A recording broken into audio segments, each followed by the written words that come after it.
La Hermandad de los Astronautas es el libro que presenta el doctor Ricardo Gil Lavedra, que está visitando la provincia de Chaco. Está con nosotros. ¿Qué tal, doctor? ¿Cómo le va? Bienvenido al Chaco. Muchas gracias, buenos días. Bueno, una historia que, más allá de que pasó en la Argentina, es una historia atrapante, digo, contar el juicio a las juntas militares desde adentro. Así es lo que usted propone en este libro, ¿no? Sí, la visión desde los jueces, ¿no?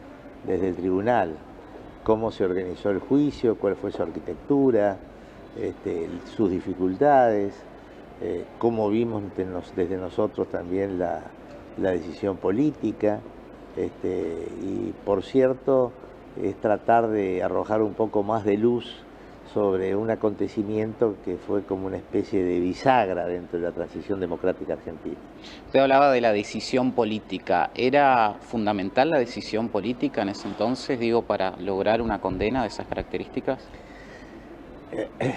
No sé si para lograr una condena, para lograr un juicio. Sin la decisión política del presidente Alfonsín no hubiera habido nada, porque en realidad lo normal, lo razonable, lo esperable es que no hubiera habido juicio, porque había obstáculos políticos y obstáculos jurídicos que lo impedían, más allá de la absoluta falta de antecedentes en el mundo. Nunca hubo un caso como este, ¿no? Por eso, si no hubiera habido una decisión, si Alfonsín no hubiera tenido la intuición, la audacia y la valentía de promover el enjuiciamiento, no hubiera habido nada. Por supuesto que luego hubo otros acontecimientos que posibilitaron el juicio, ¿no? Pero sin la decisión política no hubiera ocurrido nada. La decisión política muchas veces, y se ha visto en numerosos casos, es fundamental para el avance de muchas de las causas, ¿no?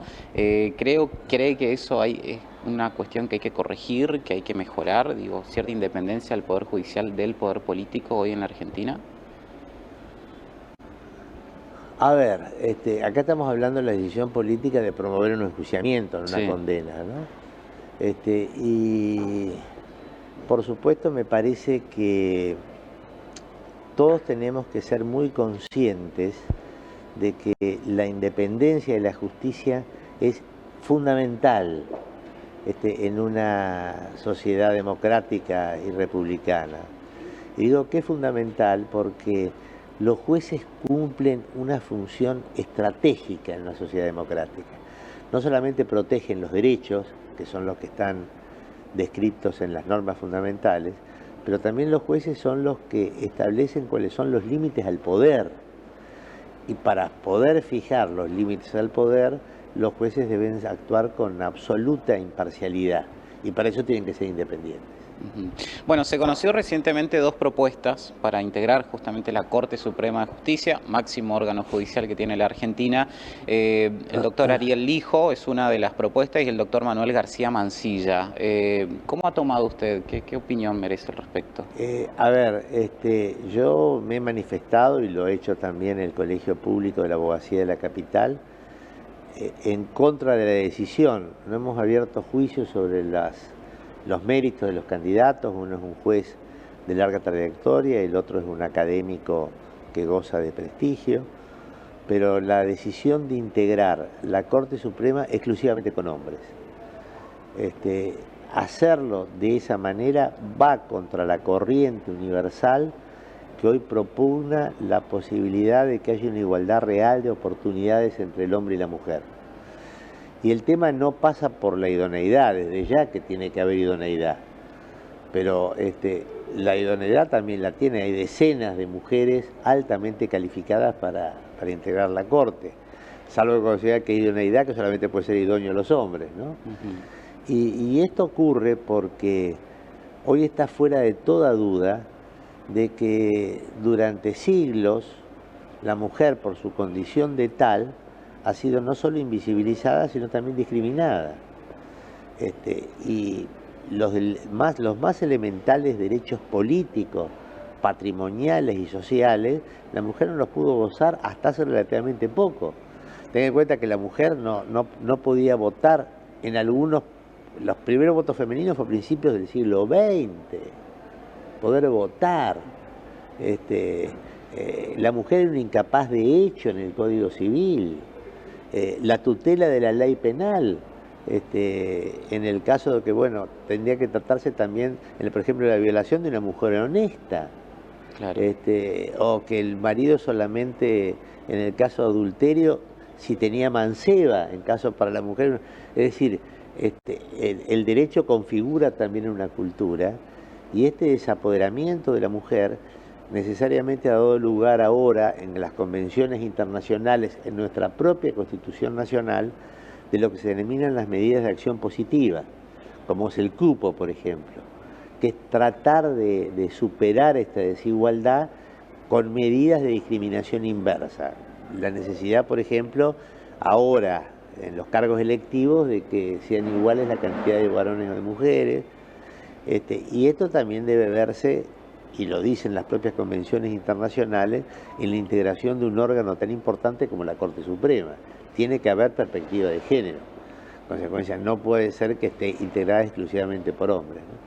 Bueno, aparte de ser, haber sido juez y abogado, usted es político, así que lo voy a llevar a la rama de la política. Vamos a hablar de política de derechos humanos. El 10 de diciembre hubo un cambio radical en cuanto a eso, al menos en mi forma de ver. Y como cambio intenso, ¿no, Rey? Sí, sí. Y bueno, hay un cierto sector de la sociedad que de cierto modo reivindica el rol que tuvo la junta militar, el proceso militar en una guerra, lo digo entre comillas porque algunos funcionarios lo han mencionado así. ¿Cree que hay un retroceso respecto a eso, que puede llegar a ser peligroso esa incipiente convalidación a delitos de lesa humanidad? Mire, a mí me gustaría basarme en los hechos. La Junta Militar, y esto ha quedado acreditado sin ningún tipo de dudas, es decir, manifiestamente acreditado, estableció un plan criminal que consistía en secuestrar personas, interrogarlas bajo crueles tormentos, violar a las mujeres que habían sido secuestradas, apropiarse de sus bienes o de los chicos que nacían en cautiverio y luego asesinarlos. Esto no es una guerra, esto no son acciones de combate. Nadie puede decir que violar mujeres, robarse los bienes, etcétera, pueden ser acciones de ninguna guerra. Al contrario, son crímenes atroces que deben ser obviamente castigados. La postura de la guerra era lo que lo sostenían los enjuiciados, en el que decía, bueno, fue una guerra sucia, una guerra no convencional, y en las acciones de guerra no pueden ser justiciables, vale todo. Claro. Esto no es así, porque incluso las propias convenciones internacionales en materia de guerra tratan de humanizar las acciones de guerra. Y todas las convenciones, desde la de Ginebra, dicen el trato que se le debe dar al enemigo inerme, al indefenso, al que es aprendido. Ninguna autoriza, obviamente, ni a matarlo, ni a torturarlo, ni a robarle los bienes, ¿no? ¿Cómo ve la política de derechos humanos del actual gobierno nacional? Bueno, el actual gobierno nacional es un gobierno marcadamente de derecha. Yo creo que no siente tanto esta cuestión de los derechos humanos, pero bueno, a ver, por supuesto que cada gobierno puede darle los matices o el alcance que quiera, ¿no? Esto yo no digo nada. Ha habido en el pasado, por cierto, muchos excesos en la materia, ¿no? Sobre todo en los gobiernos kirchneristas, que trataron de apropiarse de la cuestión de derechos humanos, y yo creo que hubo también muchos excesos. Pero bueno, la cuestión de los derechos humanos también es un tema, bueno, también universal, ¿no? Porque la tutela de estos derechos son los que tienen en cuenta la dignidad del hombre por su sola condición de tal. Claro. Es decir, que no puede estar en discusiones.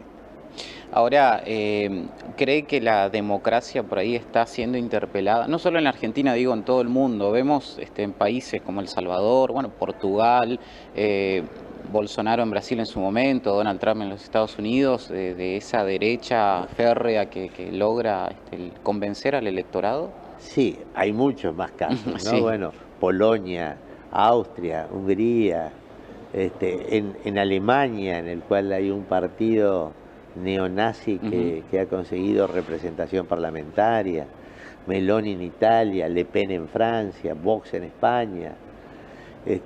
Por cierto, por primera vez en los últimos 20 años, los regímenes autocráticos han superado a las democracias.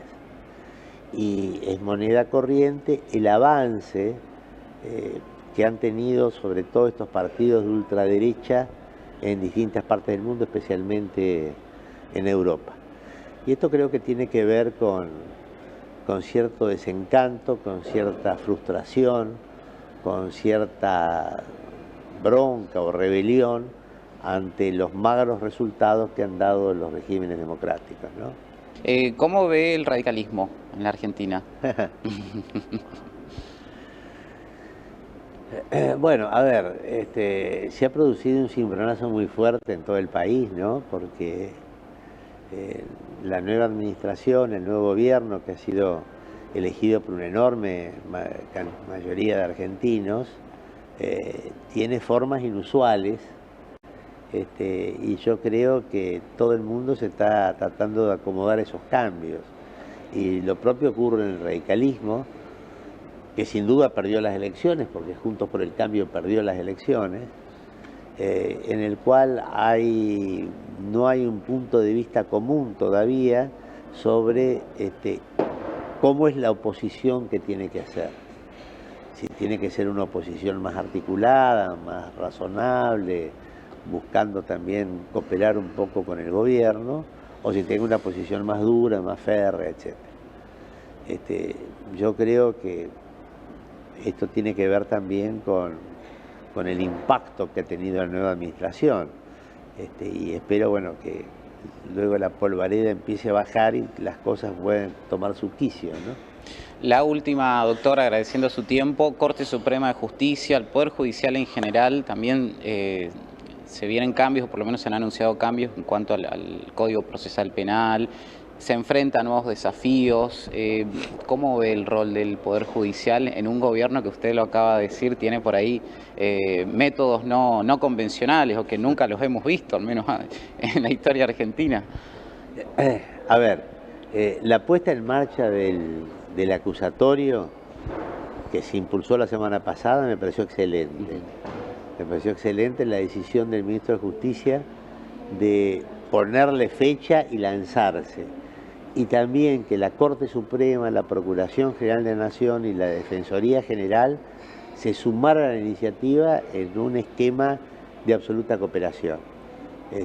Es inexplicable el tiempo perdido sin poner en vigencia un sistema que ha dado excelentes resultados, que es más transparente, que permite aligerar muchísimo los tiempos de las causas, sobre todo la de alta complejidad, que permite desechar los casos de menor cuantía, etc. Todo eso me parece muy bien.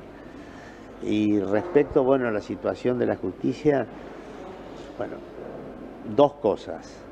Una, que hay que seguir trabajando porque es posible, porque esto es técnico, es posible tener procesos que demoren mucho menos y que las cosas se resuelvan en tiempo útil.